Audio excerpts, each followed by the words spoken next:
चलिए तो हम लोग जो एक नया टॉपिक पढ़ने अभी जा रहे हैं, इस टॉपिक का नाम है रिस्पायरेटरी सिस्टम, यानी जिसको हिंदी में हम लोग क्या कहते हैं, श्वसन तंत्र कहते हैं। हम आपको इंट्रोडक्शन क्लास में ही बताए थे कि हम लोग जो भोजन का पाचन करते हैं, उस भोजन के पाचन के लिए हमारे बॉडी में सांस का लेना बहुत जरूरी होता है। जैसे अभी हम लोग कुछ अंग के बारे में सिर्फ पढ़े कि उस अंग में भोजन का पाचन होता है, चाहे वो माउथ कैविटी हो या अमाशय हो या अग्नाशय हो या ये लिवर जो भी हो। लेकिन अब आप ये जानेंगे कि आपके बॉडी में जो आपके ऊर्जा के लिए जरूरी है, चाहे वो आपका ग्लूकोज हो या आपका कार्बोहाइड्रेट हो, तो उसको तोड़ने के लिए क्या चाहिए, तो उसको तोड़ने के लिए हमको ऑक्सीजन चाहिए।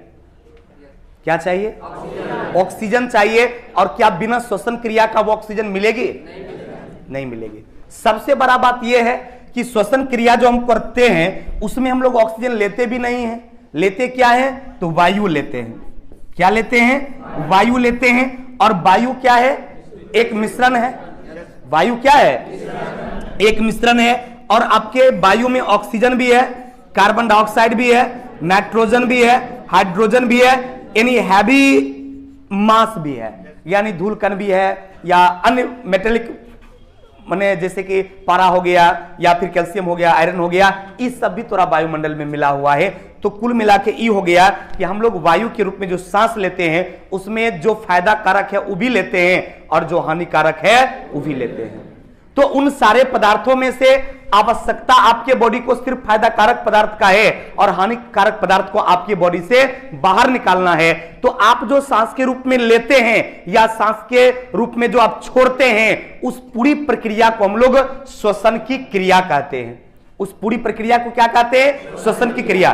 क्योंकि इस सब को आप सांस के रूप में लीजिएगा भी और इस सब को फिर छोड़िएगा भी, क्योंकि इसमें से सब जरूरी नहीं है। और जो जरूरी है वो जितना आप लेते हैं उतना जरूरी नहीं है। जैसे छोटा सा एग्जांपल देते हैं, आप 21% ऑक्सीजन लेते हैं। कितना परसेंट ऑक्सीजन लेते हैं? 21% ऑक्सीजन लेते हैं। तो आपके बॉडी को 21% ऑक्सीजन नहीं चाहिए, तो कितना चाहिए? तो आपके बॉडी को मात्र 3 से 4% ही चाहिए। तो अब क्या कीजिएगा? शेष जो आप ले लेते हैं छोड़ दीजिएगा। तो श्वसन क्रिया का मतलब हो गया कि सांस आपको लेना भी है और उसको छोड़ना भी है। तो लेने और छोड़ने दोनों का कार्य जो संपन्न करवाया जाता है, उस क्रिया को क्या कहा जाता है? श्वसन की क्रिया कहा जाता है। और उस क्रिया को संपन्न करने के लिए हमारी बॉडी में जिस अंगों की आवश्यकता होती है, उस अंगों के समूह को हम लोग श्वसन तंत्र कहते हैं। क्योंकि तंत्र का मतलब तो बताए थे कि अंगों का समूह है। तो कैसे अंगों का समूह? जो हमारी श्वसन क्रिया को संपन्न करा सके। जैसे आपका नाक हो गया, नहीं, आप जब सांस लेते हैं तो नाक में से में जाता है। इसके बाद ये आपका गला है जिसको आप लैरिक्स कहते हैं, वहां से वो आगे जाती है। इसके बाद आपका ट्रेकिया है, तो यहां से आपका नाक हो गया या लैरिक्स यानी गला हो गया, या ट्रेकिया बोले तो श्वास नली हो गया, श्वास नली हो गया। इसके बाद ये ट्रेकिया आगे जाएंगे तो दोनों फेफड़ा में प्रवेश करेंगे, तब फिर आपका ये फेफड़ा हो गया। उसके बाद फिर ये क्या होगा? इसमें देखिए बहुत सारा ब्रांचेज है। ये जब ट्रेकिया अंदर गया तो देखो कई ब्रांच में डिवाइड हो गया है ना, कई सारा ब्रांच, तो कई ब्रांचेज हो गया, ब्रांचेज हो गया। तो इसका मतलब ये जितना भी अंग का नाम अभी आप सुने हैं, इन सभी अंगों के समूह को ही क्या कहा जाता है? इन सभी अंगों के समूह को ही श्वसन तंत्र कहा जाता है, इन रिस्पायरेटरी सिस्टम कहा जाता है। तो अब आपको सबसे पहले इस टॉपिक में याद ये करना पड़ेगा कि हम जिसके बारे में पढ़ने जा रहे हैं उसमें कौन कौन सा अंग जिम्मेवार है जो हमारी सांस की क्रिया को संपन्न करता है। तो सबसे पहले क्या हो गया? नाक। उसके बाद क्या हो गया? गला। उसके बाद क्या हो गया? श्वास नली। उसके बाद क्या हो गया? फेफड़ा। और उसके बाद क्या हो गया? ब्रांचेज, यानी आपका नोज हो गया। उसके बाद आपका हो गया लैरिक्स।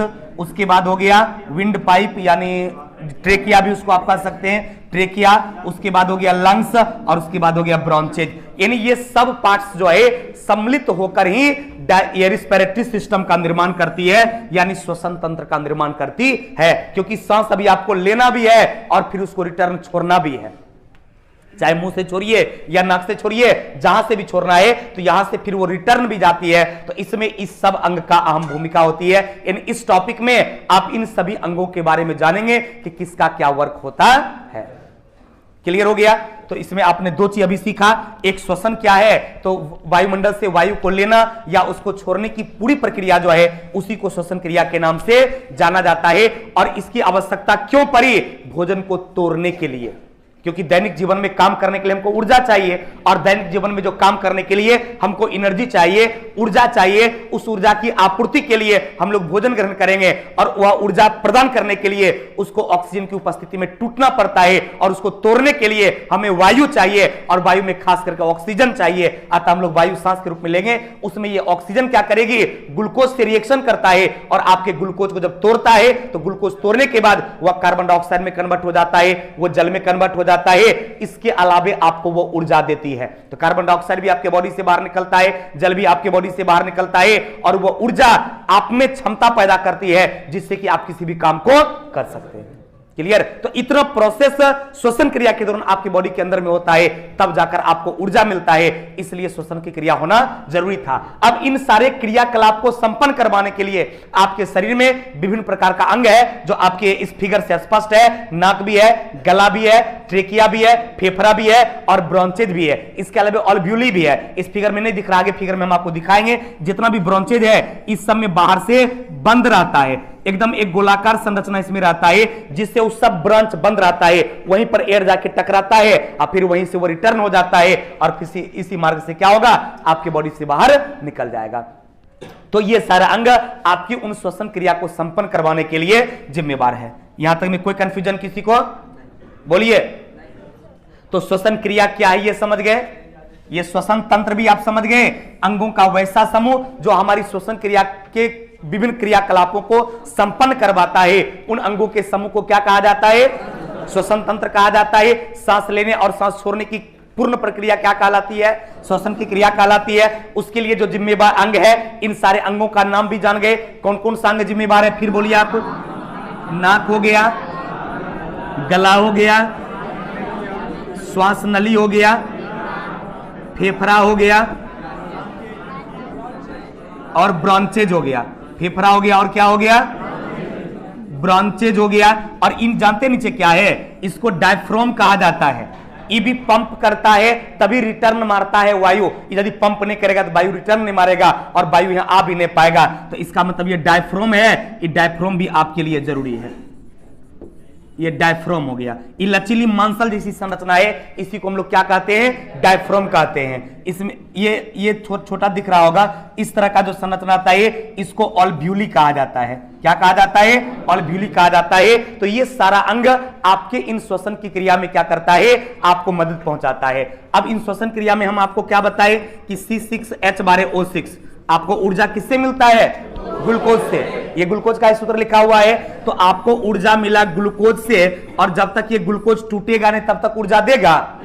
ऐसा नहीं ग्लूकोज खाली मुंह पर रख देंगे तो ऊर्जा मिलने लगेगा। ऐसा रहता, दिन खरीद लेते, रख रख के हटाते जाते, रोज वही काम करते, एनर्जी मिलता। लेकिन ऐसा होता नहीं है। तो उसमें क्या है कि आपके ग्लूकोज को तोड़ना पड़ेगा। तो ग्लूकोज टूटता कैसे है? तो ऑक्सीजन की उपस्थिति में। कैसे टूटा? सांस के रूप में आप जो वायु लिए, उस वायु में आपका ऑक्सीजन ही आपके ग्लूकोज से रिएक्शन करता है। उसमें भी 4% बाद बाकी सब फिर रिटर्न होकर आपके बॉडी से बाहर निकल जाता है। आगे हम पढ़ाएंगे कि सांस के रूप में कितना % कौन सा गैस लेते हैं और कितना % कौन सा गैस छोड़ते हैं। तत्काल इतना आप जानिए कि इसमें से सब आपके लिए यूजेबल नहीं है। आप कुछ % उसका जरूर यूज करते हैं। कार्बन डाइऑक्साइड वगैरह का तो कोई यूजे नहीं है। जितना % आप लेते हैं ओकरा 350 गुना कार्बन डाइऑक्साइड आप छोड़ देते हैं। लेते जितना % है उससे कितना गुना ज्यादा?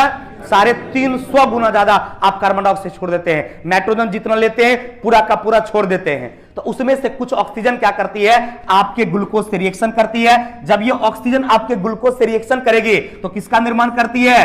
कार्बन डाइऑक्साइड का। किसका निर्माण करती है? जल का। और क्या बनाती है? तो और बनाती है ऊर्जा। कार्बन डाइऑक्साइड जल का निर्माण करती है। इसके अलावे आपको क्या देती है? तो आपको ऊर्जा देती है। तो बायोलॉजी में जो ऊर्जा लिखते हैं इसको देखिएगा एटीपी लिखा रहता है। कितना बुझेबे नहीं करेगा एटीपी क्या होता है? नहीं, किताब में देखता है एटीपी लिखल तो पता नहीं क्या होता होगा। तो जैसे आप केमिस्ट्री और फिजिक्स में ऊर्जा पढ़ते हैं उसी तरह से बायोलॉजी में उस ऊर्जा को क्या लिखा जाता है? एटीपी। एटीपी का मतलब होता है एडेनोसिक ट्राइफॉस्फेट। एटीपी का मतलब क्या हो गया? याद हो गया? कभी कभी डायरेक्ट क्वेश्चन एग्जाम में पूछेगा एटीपी का पूर्ण रूप क्या होता है, याद हुआ क्या होता है, नहीं याद हुआ, adenosine triphosphate, adenosine tri, adenosine tri, adenosine tri, adenosine tri, ATP का पूरा नाम जल्दी बोल, एडेनोसिक ट्राई, पीछे वाला भी याद हो गया, पक्का, झूठ नहीं बोल रहा है। चलिए बहुत अच्छी बात है। तो ये आप देखिए कार्बन डाइऑक्साइड आपके बॉडी से बाहर निकल जाता है, वाटर भी आपके बॉडी से बाहर निकल जाता है, तो आपको बचता क्या है शरीर में, ऊर्जा, यानी क्षमता आपकी बचता है जिससे आप विभिन्न प्रकार के काम को कर सकते हैं। तो आपका ये एटीपी बचा, यानी ये ऊर्जा बचा, ग्लूकोज ऑक्सीजन से रिएक्शन करके कार्बन डाइऑक्साइड जल और ऊर्जा के रूप में वो कन्वर्ट हो जाती है, कोई कंफ्यूजन नहीं। अब जो ये सांस के रूप में आप ऑक्सीजन की आवश्यकता या सहायता से ग्लूकोज टूटा है, तो कभी कभी आपके बॉडी के किसी खास अंग को क्या हो जाता है, ऑक्सीजन का अभाव हो जाता है। तो जब ऑक्सीजन का अभाव हो जाता है तब वो ग्लूकोज टूटता है, लेकिन जब ऑक्सीजन की अनुपस्थिति में आपका ग्लूकोज टूट जाता है तब वो लैक्टिक एसिड का निर्माण करता है। किसका निर्माण करता है, लैक्टिक एसिड का निर्माण करता है। और जब वो लैक्टिक एसिड बनाता है तो दर्द शुरू हो जाता है। कभी कभी आप गौर कीजिएगा, जैसे बहुत ज्यादा दौड़ कर आप आए हैं या क्रिकेट खेल कर आए हैं या सीढ़ी पर 3-4 बार नीचे ऊपर कर लिए हैं, तो आपका पैर दर्द करने लगता है, यहां पर पूरा पेन होगा, और बैठ के हल्का हल्का आप सहला लीजिए तो धीरे धीरे दर्द आपका कम हो जाएगा। यानी ऑक्सीजन के अभाव में आपकी मांसपेशी में श्वसन की क्रिया होती है, और ऑक्सीजन की अनुपस्थिति में जो आपके मांसपेशी में श्वसन की क्रिया होती है उसमें ये ग्लूकोज टूटता है, लेकिन ये लैक्टिक एसिड बनाता है। उसी लैक्टिक एसिड के वजह से आपके मांसपेशी में दर्द होती है। दौड़िएगा, इस अभी बहुत ज्यादा दर्द करने लगता है, पूरा शरीर लगेगा टूट जाएगा। जो लोग दौड़ता होगा उसको इस बात का अनुभव होगा। नहीं तो वो दर्द क्यों हुआ, क्योंकि ग्लूकोज टूटकर ऊर्जा उसको नहीं दे रहा है, लैक्टिक एसिड में कन्वर्ट हो रहा है, और लैक्टिक एसिड के कारण बहुत ज्यादा दर्द होती है। तब जब आप उसको सहलाते हैं तो धीरे धीरे उसमें ऑक्सीजन मेंटेन होता है और आपका दर्द क्या हो जाता है, कम हो जाता है। पैर दर्द का बोलते हैं ना, पैर दबा दीजिए, तो पैर दबाने से क्या होगा, नहीं वो टूटेगा, लैक्टिक एसिड आपका टूटता है और उसमें ग्लूकोज हवा प्रवेश कर रहा है, ऑक्सीजन प्रवेश करता है और धीरे धीरे आपके लैक्टिक एसिड के प्रभाव को कम कर देता है और दर्द आपका खत्म हो जाता है। इसका मतलब है कि ऑक्सीजन की उपस्थिति में भी श्वसन की क्रिया हो रही है और ऑक्सीजन की अनुपस्थिति में भी श्वसन की क्रिया हो रही है। उपस्थिति में भी हो रहा है और अनुपस्थिति में भी हो रहा है। तो ऐसा करते हैं तब इसको बांटे देते हैं। इसका मतलब है कि श्वसन की क्रिया जो है इसको क्या किया गया, 2 भागों में बांट दिया गया। श्वसन क्रिया को कितने भागों में बांटा गया, यानी श्वसन की क्रिया जो है इसको मुख्य रूप से 2 भागों में बांटा जाता है। कितने भागों में, 2 भागों में। सभी लोगों का ध्यान यही है ना। चलिए तो आप दोनों समझ गए होंगे, एक बोले ऑक्सीजन की उपस्थिति में होगा और एक बोले ऑक्सीजन नहीं रहेगा तैयो होगा। तो इसलिए क्या किया, श्वसन की क्रिया को क्या भागों में, 2 भागों में। एक को कहा जाता ऑक्सी श्वसन, ऑक्सी श्वसन, और दूसरे को क्या कहा जाता है, अनॉक्सी श्वसन। कहीं कहीं इसका दूसरा नाम भी लिखा रहता है, बाबीय और अबाबीय। इस दिन क्वेश्चन में था अबाबीय, नहीं था रे, टेस्ट तुम लोग देता है कि नहीं देता है। एक हो गया वावीय, एक को क्या था, अवावीय। इसका मतलब हो गया कि ऑक्सी शब्द से बिल्कुल स्पष्ट है जो ऑक्सीजन की उपस्थिति में होता है। इन श्वसन की क्रिया कितना प्रकार का, कितना प्रकार का, 2 प्रकार का। कौन कौन, ऑक्सी और अनॉक्सी, यानी बाबीय और अबाबीय। ऑक्सी और क्लियर हो गया। अब देखिए ऑक्सी शब्द से बिल्कुल स्पष्ट है कि श्वसन की वह प्रक्रिया जिसमें ऑक्सीजन की आवश्यकता होती है, जो ऑक्सीजन की उपस्थिति में होती है, उसे ऑक्सी श्वसन कहा जाता है। कोई कंफ्यूजन, जो ऑक्सीजन की उपस्थिति में होगा उसको क्या बोलेंगे, ऑक्सी। अब यहां पर भी देखो लिखा हुआ ऑक्सी, लेकिन और लिखा हुआ है, ये हो गया अनऑक्सी, यानी जिसमें ऑक्सीजन नहीं रहेगा। जिसमें ऑक्सीजन नहीं रहेगा उसको क्या बोलिएगा, जिसमें ऑक्सीजन नहीं रहेगा, नहीं रहेगा, नहीं रहेगा, उसको आप कहते हैं अवायवीय, यानी जो वायु की अनुपस्थिति में होता हो, यानी जो ऑक्सीजन के अभाव में होता हो, ऑक्सीजन की अनुपस्थिति में होता हो, वैसी श्वसन की क्रिया को क्या कहा जाता है? अनॉक्सी श्वसन कहा जाता है। क्लियर? तो एक हो गया ऑक्सी और दूसरा क्या हो गया? दोनों बात बूझ गए। ऑक्सी श्वसन किसको बोलते हैं? ऑक्सीजन की उपस्थिति में हो। अनॉक्सी श्वसन किसको बोलते हैं? ऑक्सीजन की अनुपस्थिति में। उपस्थिति में होगा तो, अनुपस्थिति में होगा तो, कोई कंफ्यूजन? कहीं से भी दूर दूर तक।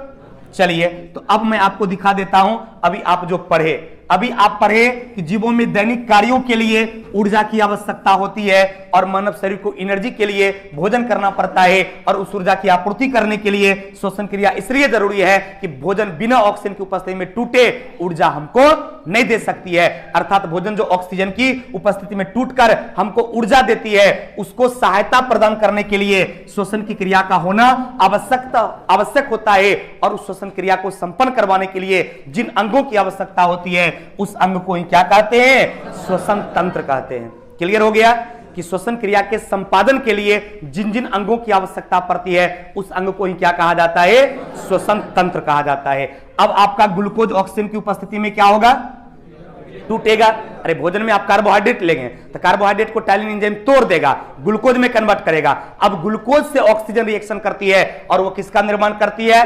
कार्बन डाइऑक्साइड का। किसका निर्माण करती है? जल का। और आपको क्या देती है? ऊर्जा। आपको क्या देती है? ऊर्जा। यानी ग्लूकोज ऑक्सीजन की उपस्थिति में टूटकर कार्बन डाइऑक्साइड जल और आपको ऊर्जा प्रदान करने का काम करती है। नीचे आप इक्वेशन जो हम वहां लिखे थे, वो इक्वेशन देखिए यहां लिखा हुआ है कि ऑक्सीजन से संपर्क करके आपका ग्लूकोज टूट जाता है और ये कार्बन डाइऑक्साइड के रूप में, जल के रूप में बदलता है, और इसके अलावा आपको क्या देता है? एनर्जी देता है, आपको ऊर्जा देता है।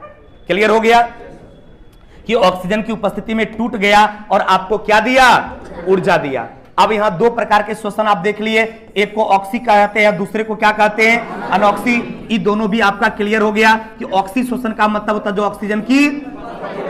ऑक्सीजन की उपस्थिति में हो, और अनॉक्सी का मतलब क्या हो गया? जिसमें ऑक्सीजन नहीं हो, जिसमें ऑक्सीजन नहीं हो।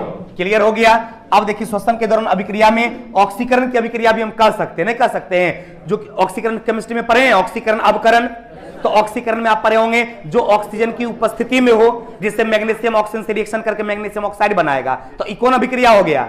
ऑक्सीकरण हो गया। तो ऑक्सीजन की उपस्थिति में होता है तो उसको ऑक्सीकरण बोलते हैं। इसका मतलब श्वसन की अभिक्रिया किस प्रकार की रासायनिक अभिक्रिया होगा? तो आप क्या बोलेंगे? ऑक्सीकरण की अभिक्रिया होगा। कौन सा होगा? ऑक्सीकरण की अभिक्रिया होगा। उसके बाद आप देखे थे कि श्वसन तंत्र में कई एक अंग का नाम हम लिखे थे। नाक भी बोले थे, गला भी बोले थे, श्वास नली भी बोले थे, ट्रेकिया भी बोले थे, फेफड़ा भी बोले थे, ब्रोंचस भी बोले थे, डायफ्राम भी बोले थे। लेकिन इस सब में सबसे प्रमुख की बात करेंगे तब आंसर क्या होगा?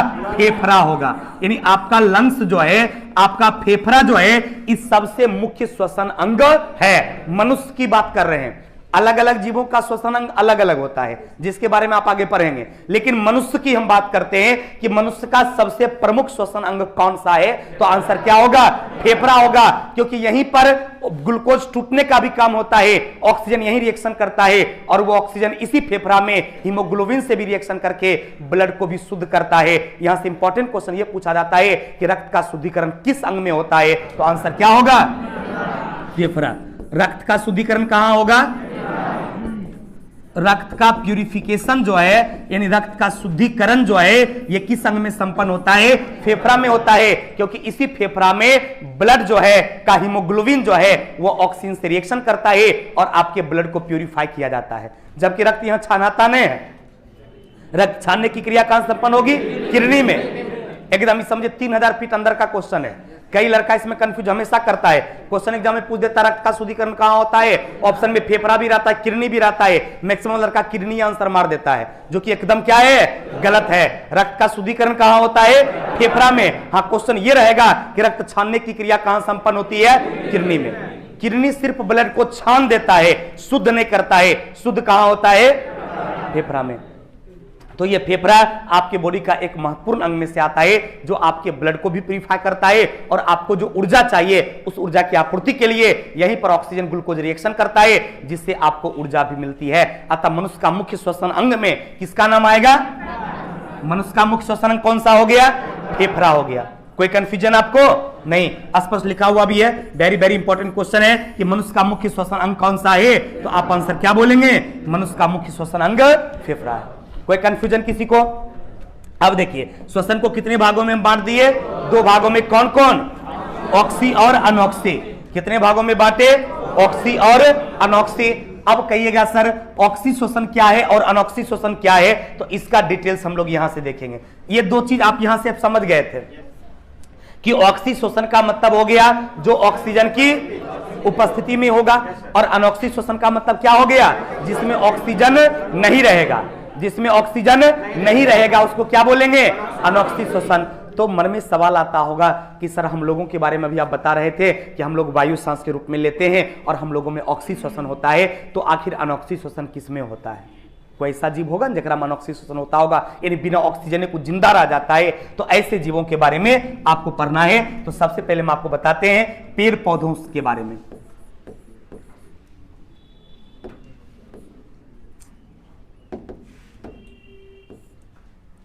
सबसे पहले हम लोग पढ़ते हैं पेड़ पौधों के बारे में कि पेड़ पौधों में क्या होता है।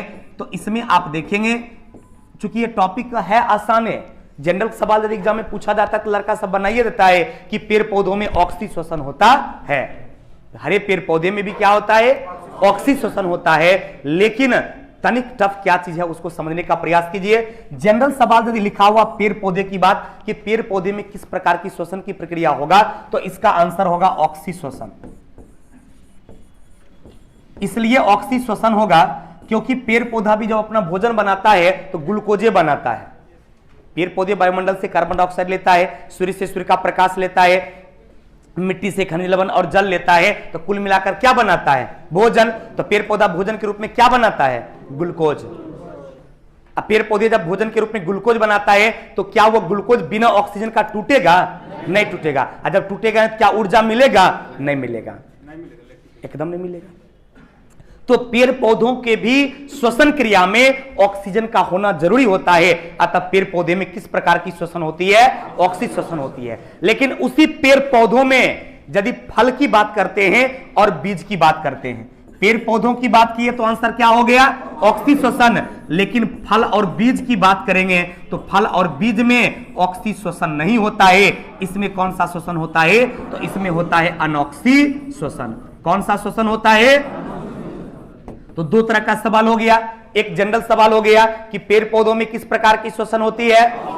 पेड़ पौधों में किस प्रकार की श्वसन होती है? ऑक्सी श्वसन होती है। लेकिन फल और बीज की बात करेगा तो क्या होगा? फल और बीज में क्या होता है? अनऑक्सी श्वसन होता है, क्योंकि ये फल और बीज जो है इसमें फोटोसिंथेसिस नहीं होता है। एकरा प्रकाश संश्लेषण कोई लेना देना नहीं है। ये भोजन जो पेड़ पौधा बनाता है उसी का यह संचित भोजन है और हम लोग भी ग्रहण करते हैं। यहां पर भोजन बनता नहीं है, स्टोर है, सिर्फ यहां स्टोर होता है, स्टोर रूम ही है। तो यहां पर ऑक्सीजन की कोई आवश्यकता नहीं है। अर्थात फल और बीज में किस प्रकार का श्वसन होगा? किस प्रकार का? अनऑक्सी। जनरल क्वेश्चन पेड़ पौधा पूछ देगा तब ऑक्सी, पेड़ पौधा में ऑक्सी, फल और बीज में। क्लियर हो गया? तो कहां ऑक्सी हुआ कहां अनऑक्सी हुआ आप देख लिए। इसके अलावा यदि मानव की बात करेंगे, हम लोगों की बात करेंगे कि मानव में क्या होता है, तो उसको भी गौर से देखिएगा। यदि मनुष्य की बात आपसे करेगा या अन्य जीव जंतु की भी बात आपसे करेगा, मनुष्य की बात करे या किसी अन्य जीव जंतु की बात करे, तो एक लाइन में आप कहिएगा ऑक्सी श्वसन होता है। कौन सा श्वसन होता है? ऑक्सी श्वसन। मनुष्य की बात करेगा या किसी भी अन्य जीव जंतु की बात करेगा, उसमें कौन सा श्वसन होता है? तो ऑक्सी श्वसन। मनुष्य की बात करें या अन्य जीव जंतु की बात करें, कौन सा श्वसन? कौन सा श्वसन? ऑक्सी श्वसन होता है। लेकिन मनुष्य की मांसपेशी की बात करेगा या जीव जंतु की मांसपेशी की बात करेगा, तब क्या होगा? अनऑक्सी होगा। यदि मांसपेशी की बात करेगा, चाहे वह जीव जंतु का हो या मनुष्य का हो, तब वहां पर कौन सा हो जाएगा? अनॉक्सी श्वसन। जीव जंतु या जीव जंतु या ये मनुष्य के बात करेगा किसकी? मांसपेशी की। किसकी बात करेगा? मांसपेशी की। तो मांसपेशी में कौन सा श्वसन होगा? ऑक्सी श्वसन होगा। मांसपेशी में कौन सा होगा? अनॉक्सी श्वसन होगा। इसके अलावे यदि बैक्टीरिया की बात करता है, यदि वायरस की बात करता है, यानी अन्य किसी सूक्ष्म जीव की बात करता है, तो उन सूक्ष्म जीव में अनॉक्सी श्वसन होता है। सूक्ष्म जीव में कौन सा श्वसन? अनॉक्सी श्वसन। जीव जंतु में कौन सा श्वसन? ऑक्सी श्वसन। मनुष्य में कौन सा श्वसन? ऑक्सी श्वसन। लेकिन मांसपेशी में कौन सा श्वसन? कौन सा श्वसन? तो क्लियर हो गया, ऑक्सी श्वसन कहां होगा, अनॉक्सी श्वसन कहां होगा। क्लियर हुआ? अब एग्जाम में सवाल पूछागा तो बन जाएगा। अब हम आपको बताते हैं कि ऑक्सी और अनॉक्सी श्वसन से आपको क्या फायदा मिलता है। कि अभी तक तो जाने ये है क्या, ये है क्या, समझ गए? सब लोग समझ गए कहां ऑक्सी होगा कहां अनॉक्सी होगा, बुझ गए ना। अब फायदा की बात करेंगे तो हम आपको बताते हैं, आपके बॉडी में जो ये ऑक्सी श्वसन होता है इससे आपको ज्यादा ऊर्जा मिलता है और अनॉक्सी श्वसन से कम ऊर्जा मिलता है। ये आपके लिए उतना फायदा कारक नहीं है। इससे मान लिया जाए अनॉक्सी श्वसन से मात्र आपको 2 एटीपी ऊर्जा मिलती है। एटीपी क्या है वो आप बुझ रहे हैं, क्या है ये? ऊर्जा का ये सिंबल है, इसको आप एडेनोसिक ट्राइफॉस्फेट कह रहे हैं। ये ऊर्जा का क्या है? संकेत है, ऊर्जा का सिंबल है। हम यहां ऊर्जा नहीं लिख के वहां पर एटीपी यूज करते हैं। इसको क्वांट्स ऑफ एनर्जी भी कहा जाता है। कभी कभी एग्जाम में डायरेक्ट सवाल पूछता है कि ऊर्जा के सिक्का के नाम से किसे जाना जाता है? एटीपी को। ऊर्जा के सिक्का के नाम से एटीपी को जाना जाता है। यानी एटीपी ये ऊर्जा का सिक्का है, ये एनर्जी को सिंबॉलिक रूप से प्रदर्शित करता है। तो अनॉक्सी श्वसन के दौरान आपको कितना ऊर्जा मिलता है? मात्र 2 एटीपी मिलता है, जबकि ऑक्सी श्वसन के दौरान आपको 38 एटीपी ऊर्जा मिलता है। ऑक्सी श्वसन के दौरान 38 एटीपी और अनॉक्सी श्वसन के दौरान कितना एटीपी? मात्र 2 एटीपी ऊर्जा मिलता है। तो ऑक्सी श्वसन क्या है समझ गए, अनॉक्सी श्वसन क्या है समझ गए, ऑक्सी श्वसन किसमें होता है भी समझ गए, अनॉक्सी श्वसन किसमें होता है भी समझ गए। ऑक्सी श्वसन से कितना ऊर्जा मिलेगा? 38 एटीपी और अनॉक्सी से कितना मिलेगा? 2 एटीपी। 38 2 40। इसका मतलब श्वसन क्रिया के दौरान टोटल कितना ऊर्जा मिला? 40। अब क्वेश्चन कैसे भी पूछ सकता है, ऑक्सी श्वसन अनॉक्सी नहीं पूछा, बोला श्वसन क्रिया के दौरान कुल कितना ऊर्जा मिलता है? 40। कुल पूछेगा तो 40। अब बोलेगा ऑक्सी श्वसन में कितना? ऑक्सी श्वसन में कितना? 38। अनॉक्सी श्वसन में कितना? 2। अनॉक्सी श्वसन में कितना? 2। अलग अलग भी क्लियर हो गया, ज्वाइंट वाला भी क्लियर हो गया एकदम पक्का ना। चलिए अब थोड़ा इसको देखा जाए। कहता कि पौधों में श्वसन की बात करता है तो सामान्यतः पेड़ पौधे में कौन सा श्वसन होता है? ऑक्सी। ये आप पहले से जान रहे हैं, लेकिन फल और बीज की बात करेंगे तो क्या होगा? अनॉक्सी। जनरल क्वेश्चन बोलेगा पेड़ पौधा में तो, अब फल और बीज की बात करेगा तो अनॉक्सी। अनॉक्सी श्वसन से कितना ऊर्जा मिलेगा? 2 एटीपी। कोई कंफ्यूजन नहीं। अब ग्लूकोज जब अनॉक्सी श्वसन में टूटता है तो इथाइल अल्कोहल का निर्माण करता है पेड़ पौधों में, और यही जीव जंतु में किसका निर्माण करता है? लैक्टिक एसिड का।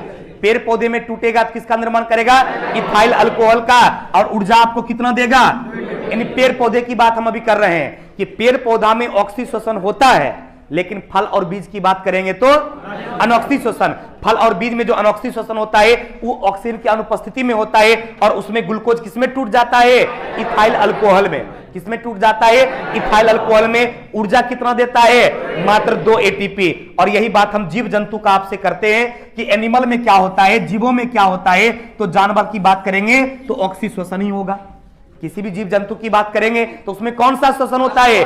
ऑक्सी श्वसन होता है। लेकिन उसी में मांसपेशी शब्द लगा देंगे। कौन शब्द? कौन शब्द लगा दिए?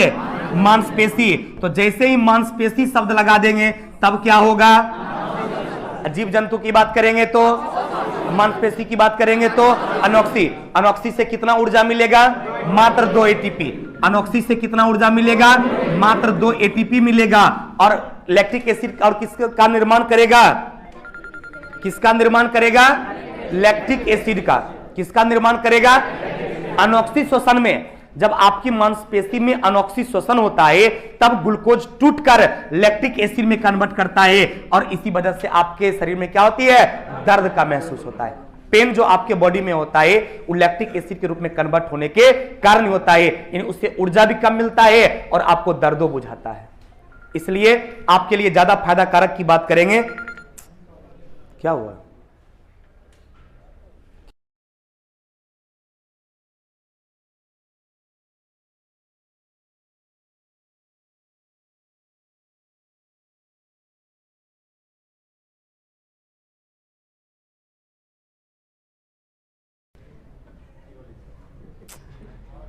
नहीं समझा? हम ही कोई सब सिखाने लगता है, मेरा तबीयत ठीक नहीं है। मजदूर है ना, सब दिन रह जाता है, यही कारण है। ये सब टाइपिस्ट को हम पहले ही बोल दिए थे कि अगला दिन तुम बोलेगा हमारी तबीयत खराब है, इसलिए कोचिंग का काम रुकना नहीं चाहिए, आपको आना है, टेस्ट होबे करेगा। तो कह रहा है कि मेरा तबीयत खराब है। कल एगो बोला तबीयत खराब है, उन्हें आए, आज कह रहा है मेरा तबीयत खराब नहीं है। इकोनॉमिक्स में परिभाषा गरीबी का दिया है, आप लोग जानते हैं। गरीब इसलिए है क्योंकि वो गरीब रहना चाहता है। एक तो मजदूर को काम अभी नहीं मिल रहा है, काम दे दीजिएगा तो काम रेगुलर नहीं करेगा, भगा देंगे, समझ में आ जाएगा। और टेंशन बोर देता है कि नहीं आएगा, जाओ। ध्यान देंगे इधर, जैसे लगा हम लोग के लिए सरस्वती पूजा नहीं था, हम लोग कल दिन भर पढ़ाए हैं, ऐसा तो नहीं हम सरस्वती पूजा नहीं मनाए, हमने गए प्रसाद कहीं खाने के लिए।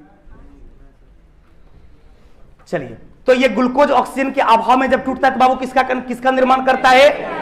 किसका निर्माण करता है? लैक्टिक एसिड का निर्माण करता है। ऊर्जा आपको कितना देगा? मात्र 2 एटीपी। और यही ऑक्सीशोषण की बात करेंगे तो ऊर्जा कितना मिलेगा? 38 एटीपी। कितना मिलेगा? 38 एटीपी। तो लैक्टिक एसिड के निर्माण के कारण मसल्स में दर्द होता है, सब बात तो बुझिए रहा है, एकदम में कोई दिक्कतें नहीं है। और यहाँ पर वही बात लिखा होगा जो लैक्टिक एसिड का निर्माण होगा। हट न रे, कभी ऐसा क्या होता है, हटता जल्दी नहीं, बार बार ठोकना पड़ रहा है। ध्यान दो, तो ग्लूकोज जो है अनऑक्सीशोषण के दौरान टूटेगा, किसमें कन्वर्ट होगा? लैक्टिक एसिड में। ऊर्जा कितना देगा? ऊर्जा कितना देगा? मात्र 2 एटीपी देगा।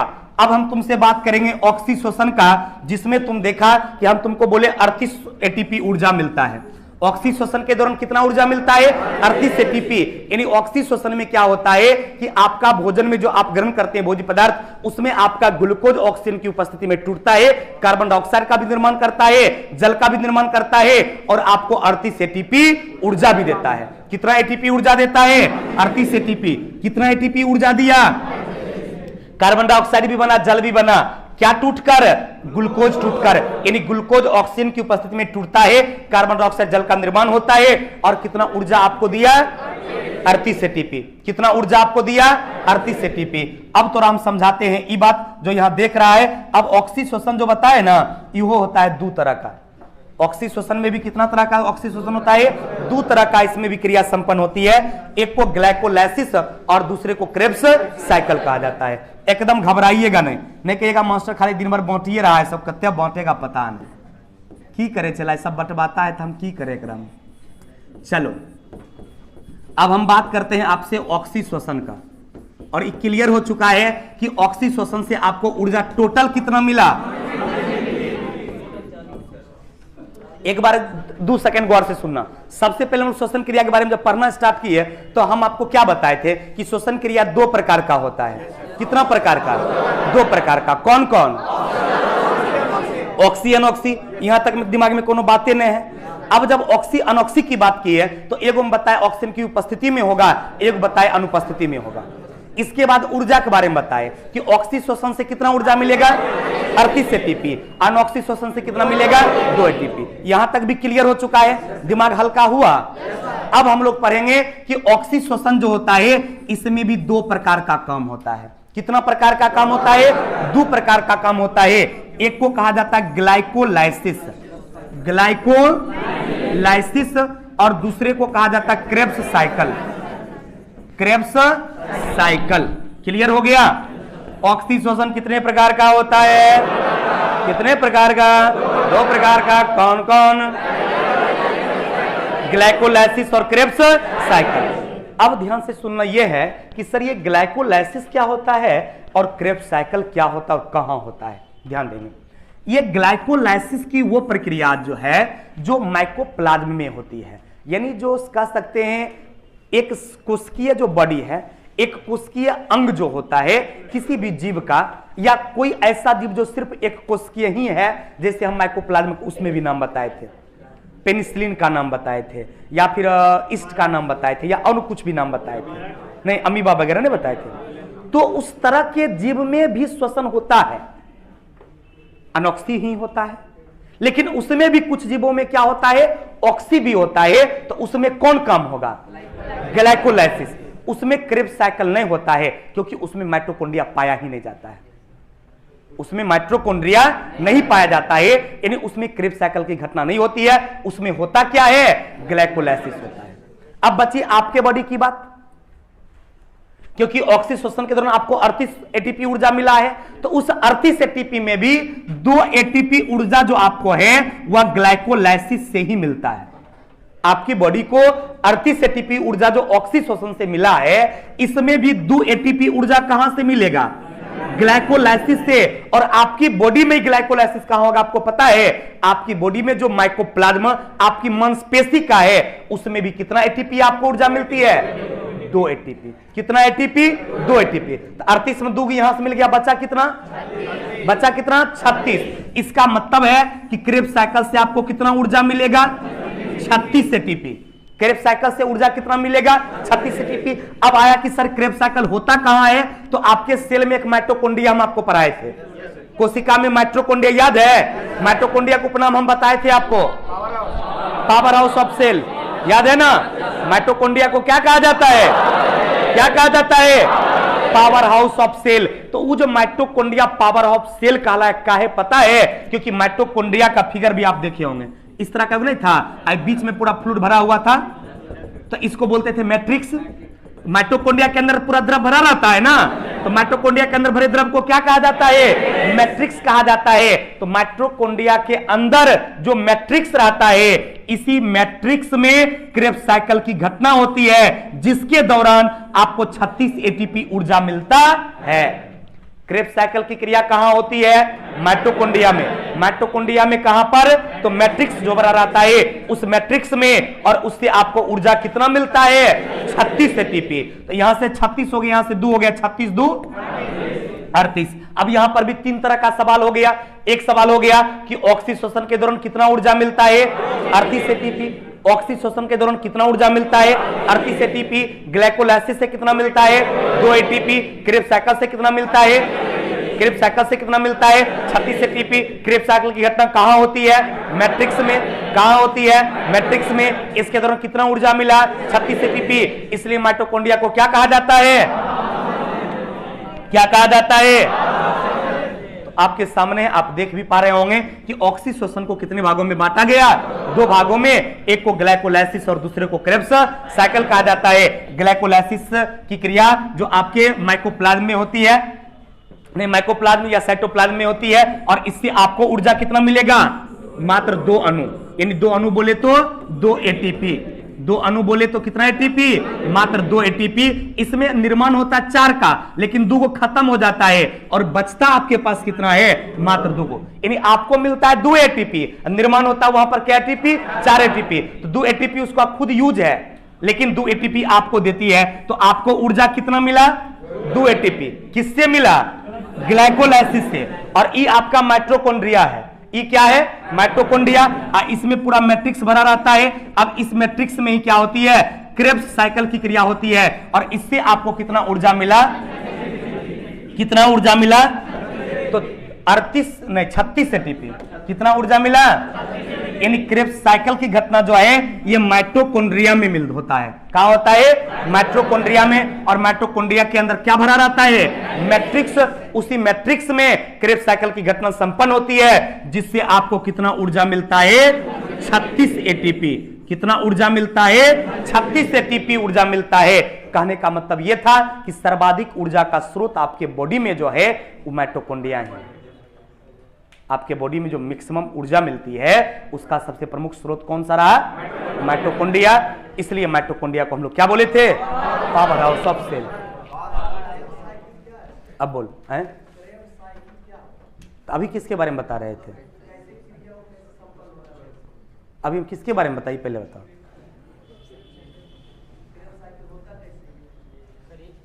आज कहीं पूछेगा एग्जाम में, क्रेब्स साइकिल कैसे होता सत्यापित कीजिए। ऑब्जेक्टिव एग्जाम देगा, सब्जेक्टिव बोल बोल बोल। बीपीएससी तेरी मेंस है, केमिस्ट्री बायोलॉजी लेगा चट्टा कहीं। क्रेब्स साइकिल एगो प्रक्रिया हुआ माइटोकॉन्ड्रिया के अंदर जो मैट्रिक्स रहता है, ओकरा में जो आपका ग्लूकोज टूटता है ना, माइटोकॉन्ड्रिया के अंदर भरे मैट्रिक्स रहता है। माइटोकॉन्ड्रिया में क्या रहता है? मैट्रिक्स रहता है। ओकरा में जो ग्लूकोज टूटता है ऑक्सीजन की उपस्थिति में, वो टूटने की प्रक्रिया का नाम रखा गया क्रेब्स साइकिल, क्योंकि वो हमेशा होते रहता है। साइकिल मतलब चक्रीय है, तो वो हमेशा चक्कर में चलते रहता है। वहां पर ग्लूकोज जाएगा, ऑक्सीजन की उपस्थिति में टूटेगा और थोड़ा ऊर्जा देगा, तो वो क्रिया का नाम रख दिया क्रेब्स साइकिल। यानी माइटोकॉन्ड्रिया के अंदर घटने वाली घटना को क्या कहते हैं? Krebs cycle. और उससे ऊर्जा कितना मिला? 36 एटीपी। लेकिन टोटल की बात करेगा ऑक्सीजन में तब क्या होगा? 38। टोटल की बात करेगा तो 38, और अलग अलग पूछेगा तो ग्लाइकोलाइसिस से मात्र 2 एटीपी और क्रेब्स साइकिल से 36 एटीपी। अब है कि मनुष्य में श्वसन की बात करता है। हम बताए थे कि सांस के रूप में आप लेते भी हैं और उसको छोड़ने का भी काम भी करते हैं। नहीं, आप वायु लेते भी हैं और वायु को छोड़ने का काम भी करते हैं। तो लेने और छोड़ने ये दोनों की क्रिया जब संपन्न होगा तब आप श्वसन की क्रिया उसको बोलेंगे। और जैसे देखिए आ रहा है, यहां तक पहुंचा, यहां से देखो इसमें फिर रिटर्न उसी तरह हो रहा है, यहां से निकल गया। यानी ऑक्सीजन आप लिए और यहां से कार्बन डाइऑक्साइड क्या हो रहा है? निकल रहा है, बाहर भी निकल रहा है। हाँ, एक ही पाइप की कहेगा, नहीं हो गया, एक के साथ सब काम होना है। चलो, तो अब है कि सांस लेने और सांस छोड़ने की कंप्लीट क्रिया को क्या बोलेंगे? क्या बोलेंगे? श्वसन की क्रिया बोलेंगे। अब इसमें है कि क्या क्या आप लेते हैं और कितना परसेंट लेते हैं। तो ऑक्सीजन की यदि हम आपसे बात करेंगे तो ऑक्सीजन आप 21% लेते हैं। कितना परसेंट लेते हैं? 20। ये हो गया लेना, एक कर देते हैं छोड़ना, ध्यान रखेंगे। लेते कितना परसेंट है? 21%। छोड़ते कितना है? तो 16 से 17%। लेते कितना है? 21%। छोड़ते कितना है? कार्बन डाइऑक्साइड लेते हैं 0.03% और छोड़ते हैं 3.6 या 4 कह सकते हैं। क्लियर? ऑक्सीजन लेते कितना है? 21%। छोड़ते कितना है? 16 से 17%। यानी 3-4% जरूरी आपके बॉडी को है। कार्बन डाइऑक्साइड लेते कितना है? 0.03%। छोड़ते कितना है? 3.6 या 4%। 3.6 या 4%। बची नाइट्रोजन की बात। लेते कितना है? छोड़ते कितना है? टोटल। यानी आपके बॉडी को नाइट्रोजन नहीं चाहिए, क्योंकि नाइट्रोजन थोड़ा सा भी आपके बॉडी के अंदर आ जाएगा ना तो विष का निर्माण करता है और व्यक्ति की मौत हो जाएगी। अतः जितना आप लेते हैं वो टोटल का टोटल 100% क्या करते हैं? आप छोड़ देते हैं। तो ये हो गया सांस लेना, ये हो गया सांस छोड़ना। इस सब काम फेफड़े से संपन्न होता है, इसलिए हम फेफड़ा को बोले थे सबसे प्रमुख अंग। तो आज की सेवा यहीं तक रखते हैं, अगले क्लास में फिर तुमसे मुलाकात करेंगे, तो आगे बढ़ेंगे। Thank you.